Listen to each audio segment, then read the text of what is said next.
My name is Tim Dirks, and I'm a physician, and I specifically am a cardiologist. I chose to be a cardiologist because the heart really interested me during training, and I set out on a path to be a physician after a middle school teacher suggested when I was in middle school that I consider being a doctor as a career, and that choice or that idea kind of stuck with me all through my schooling. I started in practice about 8 years ago, and I had some training before that as well, but I've been practicing as a cardiologist in the Brainerd area for 8 years now.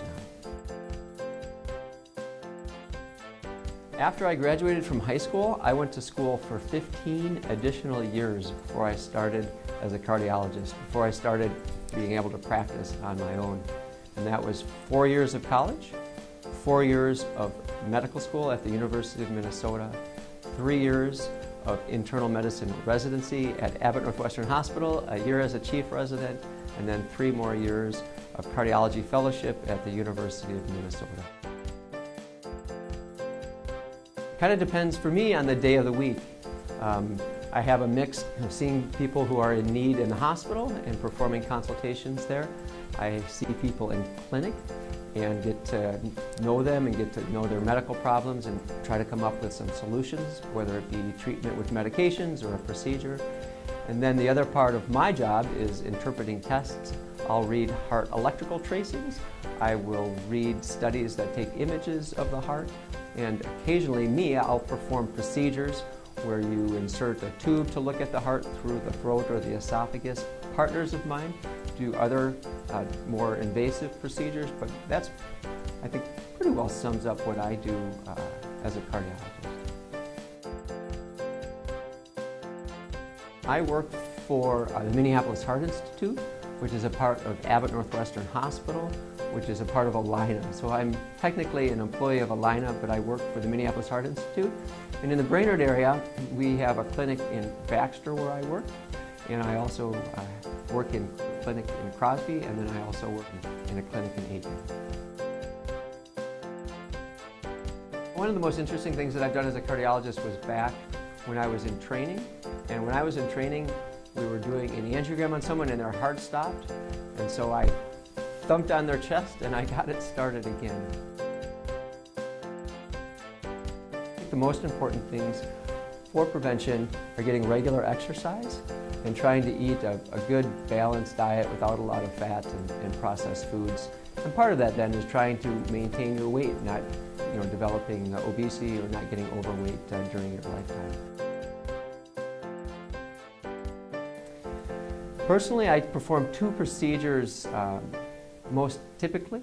One procedure that I would perform is called a cardioversion. It's where you put patches on the front of the chest and on the back of the chest, and you push a button that sends an electric shock through the chest, and that we do to restart a heart or to restore a heart rhythm. So that's something that I do on a fairly regular basis. The other procedure that I do is called a transesophageal echocardiogram, or a TEE, and that's where we put a tube, it's about the size of my finger, down the throat so that we can see the heart with an ultrasound very closely, because the heart rests right against the esophagus inside the chest, and so it allows us to see very clearly.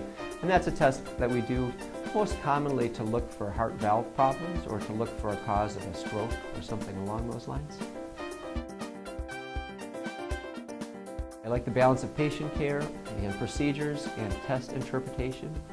As a physician in general, I like the opportunity to get to know people and to help problem solve and to try to come up with solutions to their heart health problems or their medical problems in general. So I think that's the most satisfying thing, is being able to help somebody feel better and to try to restore health. And when that works, that's very satisfying. So the rooms in our clinic are several. One would be a common room where the patients would wait. So that would be one thing. One other room would be a stress test room. We have people exercise on a treadmill or sit and get a medication that simulates exercise.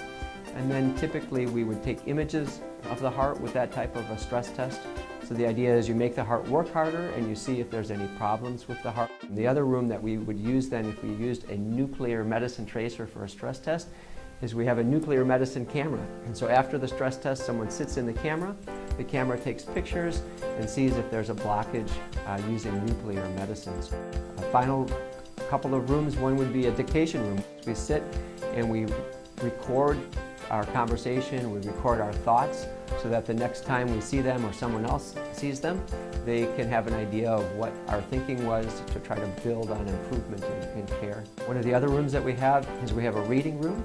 We sit and we look at pictures of the heart in our reading room, and we will dictate there as well, and we'll describe what we see in terms of a stress test, if a stress test is done, or what we see in terms of some resting pictures of the heart if we're looking for a heart valve problem or a problem that might be related to heart function. I think that's about it.